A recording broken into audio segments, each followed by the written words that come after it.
Graça e paz de nosso Senhor e Salvador Jesus Cristo esteja contigo. Seja bem-vindo.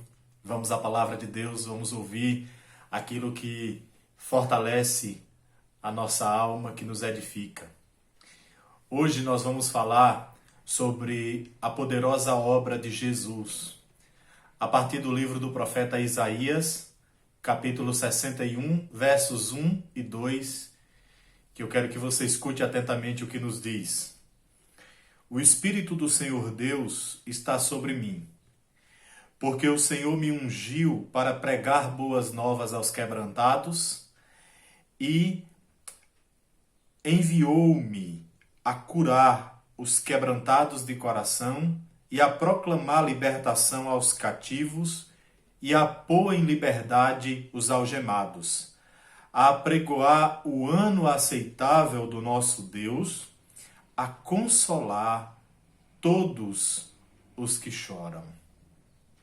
Essa é uma profecia no Antigo Testamento, portanto, antes do nascimento de Jesus Cristo, mas ela é sobre Jesus. Quando o Senhor Jesus Cristo, no Novo Testamento, num certo dia, num sábado, entrou na sinagoga e abriu as Escrituras para ler, o Senhor abriu justamente nesse texto.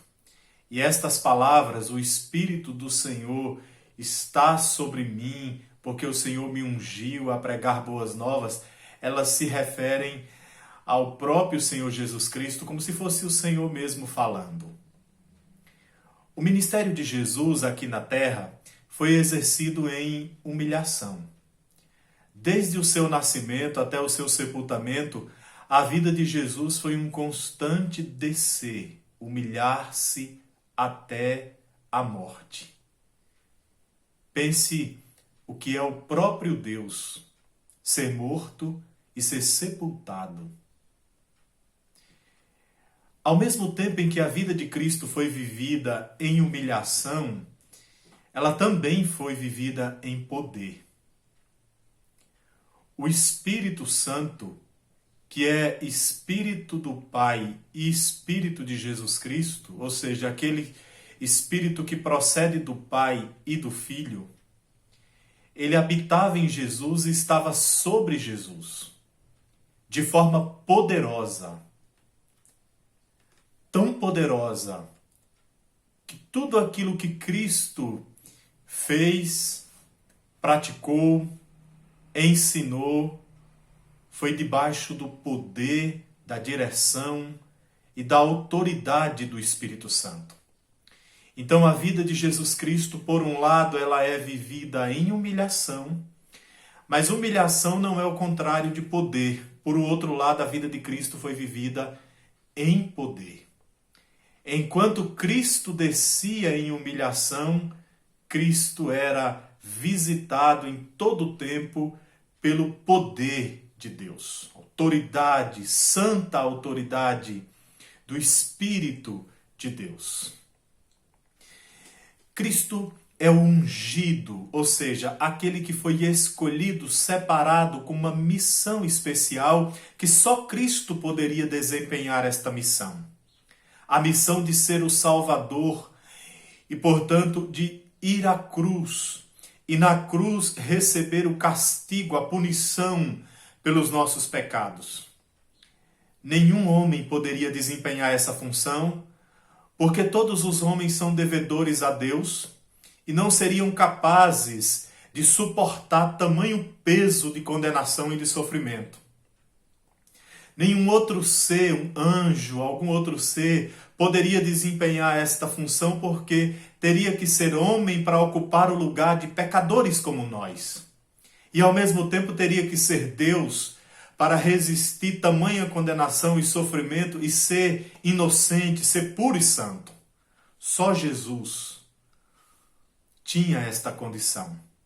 Portanto, Jesus é um ungido de Deus para vir ao mundo espontaneamente, voluntariamente. O Pai o envia e ele se prontifica, se dispõe a vir.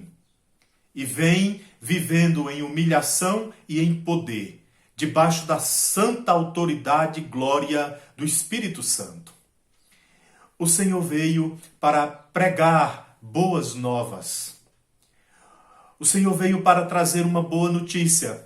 E essa boa notícia, ela é para mim e para você. Nós, pecadores como somos, o Senhor veio nos trazer a notícia de que, para nós que já nascemos mortos espiritualmente, consequentemente separados de Deus, o Senhor veio trazer reconciliação com Deus. Veio trazer perdão para os nossos pecados. Veio unir aquilo que o pecado separou.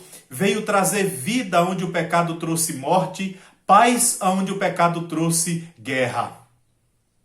O Senhor veio para pregar boas novas. Veio trazer uma boa notícia. A notícia de que, para você, pecador, que nasceu morto espiritualmente, há perdão em Cristo Jesus. A purificação e a reconciliação e a possibilidade de que o inimigo de Deus, que vivia pecando e afrontando e provocando a Deus, passe a ser um amigo íntimo de Deus, um filho de Deus, alguém que ama, que adora e que faz a vontade de Deus. Portanto, a esperança, até mesmo para aqueles que atualmente ainda estão vivendo em inimizade contra Deus, mergulhado nos seus próprios pecados e que são consequentemente escravos do pecado, porque a Bíblia diz que quem vive na prática do pecado é escravo do pecado, e esse texto diz que o Senhor Jesus Cristo veio trazer libertação aos cativos. Não há escravidão maior do que a escravidão de quem, embora saiba que está vivendo errado, pecando, desagradando a Deus, ferindo-se, ferindo os outros, mas não consegue abandonar essa vida. Quando nós olhamos à nossa volta, nós percebemos a grande tragédia que o pecado tem provocado. Quantas pessoas viciadas em drogas, em adultério, odiando, idolatrando, roubando, mentindo, fofocando, invejando. Que tragédia! Matando, explorando, oprimindo. Que coisa terrível que o pecado causou e tem causado em nós e à nossa volta. Quantas pessoas escravizadas, que sabem que se morrer nessa vida vão para o inferno, mas simplesmente não conseguem, porque o escravo não conseguem abandonar essa vida, porque o escravo ele não tem vontade própria, quem manda nele não é ele mesmo, quem manda nele é o pecado. Eu venho neste momento te dizer que Jesus Cristo veio ao mundo para te libertar da escravidão da tua natureza pecaminosa. Conhecereis a verdade vos libertará. Se, pois, o Filho vos libertar, verdadeiramente sereis livres. Cristo não veio chamar pessoas perfeitas que não pecam. Cristo veio chamar pecadores ao arrependimento. A obra de Cristo é uma obra que envolve cura aos feridos. O homem, o ser humano é um ser quebrado, desintegrado, machucado, arrebentado pelos seus próprios pecados. Cristo veio para curar os feridos. Os seus pecados podem ter te marcado de uma forma profunda. E pro resto da tua vida, Cristo veio para te libertar. Cristo veio para te curar.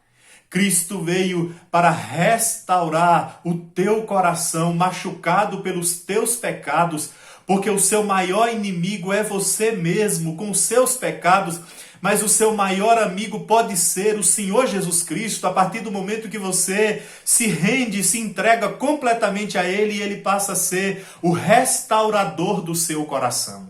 Aquele que cura o coração ferido com os próprios pecados ou feridos com o pecado dos outros. O Senhor Jesus Cristo é o Consolador, aquele que veio para consolar os tristes, os abatidos. Como é que esta palavra está chegando ao teu coração? Como é que você se encontra nesse exato momento em que você está recebendo esta palavra?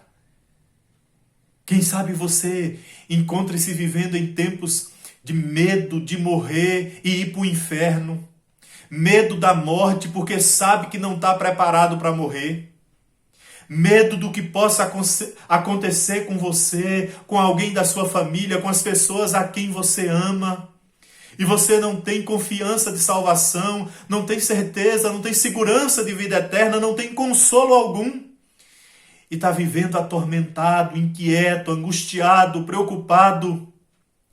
Cristo é o poderoso Salvador, aquele que perdoa pecados, aquele que visita o coração triste e encoraja e consola, e renova e levanta o caído, e cura o ferido, e restaura a esperança em Cristo, a esperança de céu, de vida nova, em Cristo a esperança de consolo, Ele enxugar dos nossos olhos as lágrimas, curar do nosso coração toda dor. Renda-se a Cristo. Se você está sem fé, ouça a palavra de Cristo. Se a sua fé está enfraquecida, dobre-se diante de Cristo, porque Cristo fortalece a fé, dá fé a quem não tem e fortalece a fé de quem está enfraquecido. Creia em Cristo, erga os seus olhos, a sua mente para Jesus Cristo, ouça a Ele, somente a Ele, porque Ele é poderoso para perdoar, para libertar. Ele tem a boa notícia para você. Ele é poderoso para curar o seu coração, para enxugar dos seus olhos toda lágrima e para lhe consolar poderosamente.